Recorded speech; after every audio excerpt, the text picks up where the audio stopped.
Good morning all of the students. विश्वास है आप लोग बहुत अच्छे होंगे। कोरोना सा समय चल रहा है और आप लोग भी घर पे रहें और स्टडी करें।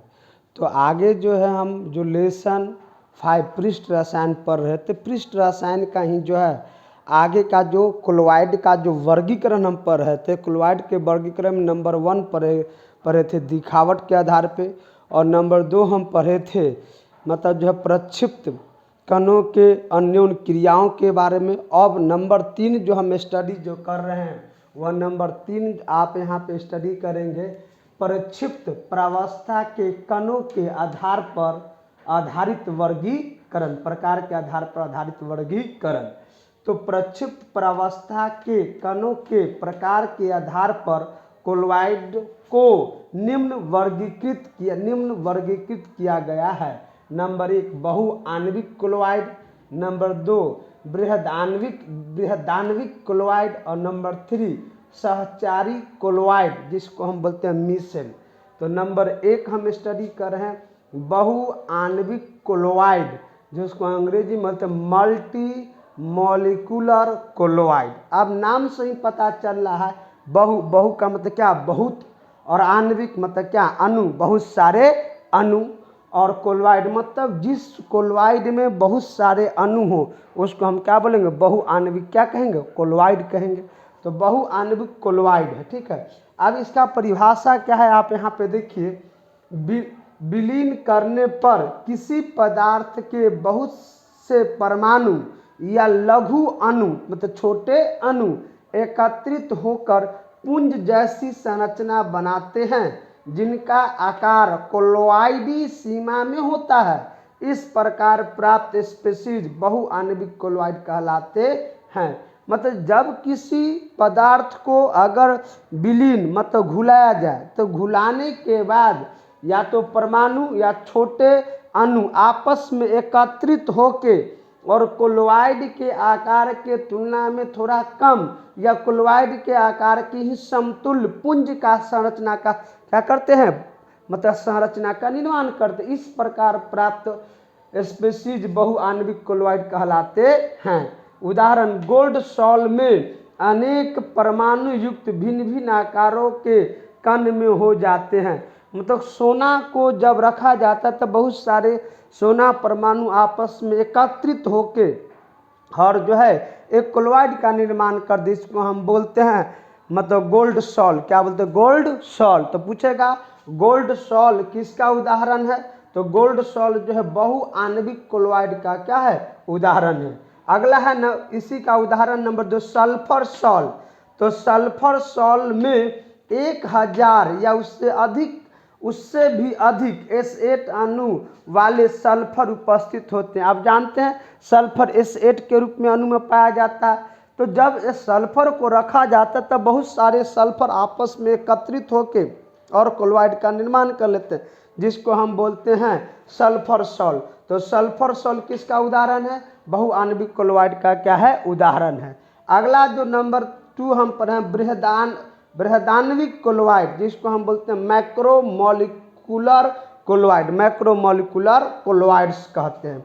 बृहदान्विक उचित विलायकों में ऐसे विलयन बनाते हैं जिनमें बृहदाणुओं का आकार क्लोराइडी सीमा में होता है। मतलब बृहदाणु को उस प्रकार के अणु में मिलाते हैं जिसमें कि विलयन बनाने के बाद बृहदान्विक का आकार क्लोराइड के अंतर्गत आता है। ऐसे निकाय बृहदान्विक क्लोराइड कहलाते हैं। ये क्लोराइड बहुत ही अस्थायी होते हैं। मतलब ये जो बृहदान्विक क्लोराइड है ये बहुत ज़्यादा अस्थायी होता है। इसको अगर छोड़ दिया जाए तो यह जो अवक्षेप का निर्माण कर लेता है। इसमें आगे भी और भी पॉइंट है, उसका उदाहरण है, आगे हम उदाहरण की बात हम जिक्र कर रहे हैं, इतना आप लोग राइट डाउन करें।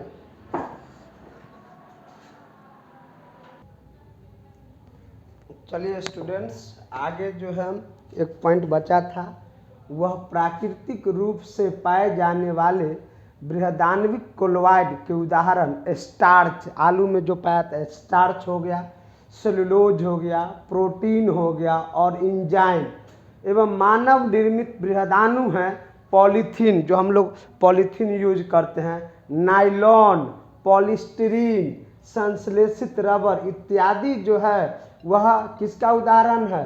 प्राकृतिक रूप से पाए जाने वाले मतलब रबर का क्या है उदाहरण? प्राकृतिक रूप के पाए जाने वाले उदाहरण का क्या है? उदाहरण है।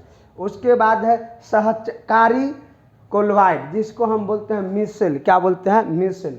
तो नंबर 3 सहकारी कोल्वाइड, या इसी को हम क्या बोलते हैं? मिसेल बोलते हैं। क्या बोलते हैं बुआ? मिसेल बोलते हैं। तो मिसेल के बारे में, कुछ पदार्थ ऐसे हैं जो कम सांद्रताओं पर सामान्य प्रबल वैद्युत अपघट्ट के समान व्यवहार करते हैं, परंतु उच्च सांद्रताओं पर कणों का पुंज बनाने के कारण कोल्वाइड के समान व्यवहार करते हैं। इस प्रकार पुंजित कण मिसेल या सहकारी कोल्वाइड के नाम के जाने जाते हैं।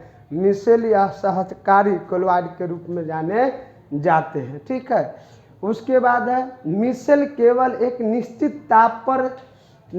ताप से अधिक ताप पर बनते हैं, जिसे क्राफ्ट ताप कहते हैं। मिसेल का निर्माण एक निश्चित ताप को उच्च ताप पे बनता है, उसको हम क्राफ्ट ताप कहते हैं। एवं सांद्रता एक निश्चित सांद्रता से अधिक होती है, जिसे क्रांतिक मिसेल सांद्रता शॉर्ट में CMC कहते हैं।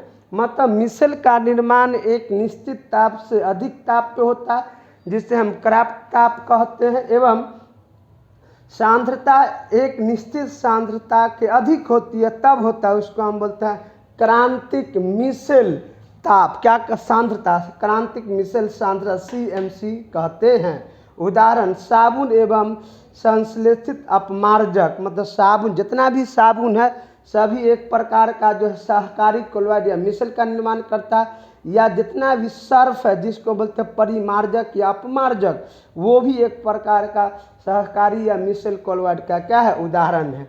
साबुन के लिए CMC मतलब क्रांतिक मिसेल सांद्रता का मान 10⁻⁻4 से 10⁻³ मोल प्रति लीटर होती है। इन कोल्वाइडों में 100 या उससे अधिक अणु हो सकते हैं। मतलब मिसेल का जब भी निर्माण होगा उसमें अणु 100 या 100 से अधिक होगा, 100 के ज़्यादा नहीं होगा। तो पूछेगा मिसेल या सहकारी कोल्वाइड का निर्माण होता है तो इसमें अणु की संख्या 100, 100 के अधिक, 100 के कम, या इनमें कोई नहीं, तो क्या हो जाए? 100 या 100 के अधिक, 100 होगा या 100 के अधिक होगा। तो यहाँ तक हम जो है तीनों कोल्वाइड के बारे में पढ़ लिए। अगला टॉपिक है मिसेल निर्माण की क्रियाविधि। तो अगला हम देखते हैं जो है मिसेल निर्माण की क्रियाविधि। मिसेल का निर्माण कैसे होता है? तो मिसेल निर्माण की क्रियाविधि। तो अगला टॉपिक हम लोग का रहेगा मिसेल निर्माण की क्रियाविधि। तो आज के लिए इतना ही।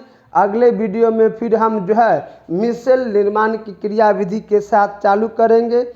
इसके लिए आप सभी आदमी जो है स्वच्छ रहें, पढ़े, आप घर पे ही पढ़े और अपना समय का सही यूटिलाइज करें। अगर किन्हीं को कोई डाउट हो तो आप जो है मतलब कमेंट बॉक्स में लिख के कर सकते हैं। और इसी तरह चैनल को जो है आप लोग लाइक करें, सब्सक्राइब करें और शेयर करें। जो स्टूडेंट अभी लॉकडाउन में नहीं पढ़े उनको भी पढ़ने के लिए ये वीडियो आप शेयर इजीली आसानी से कर सकते हैं।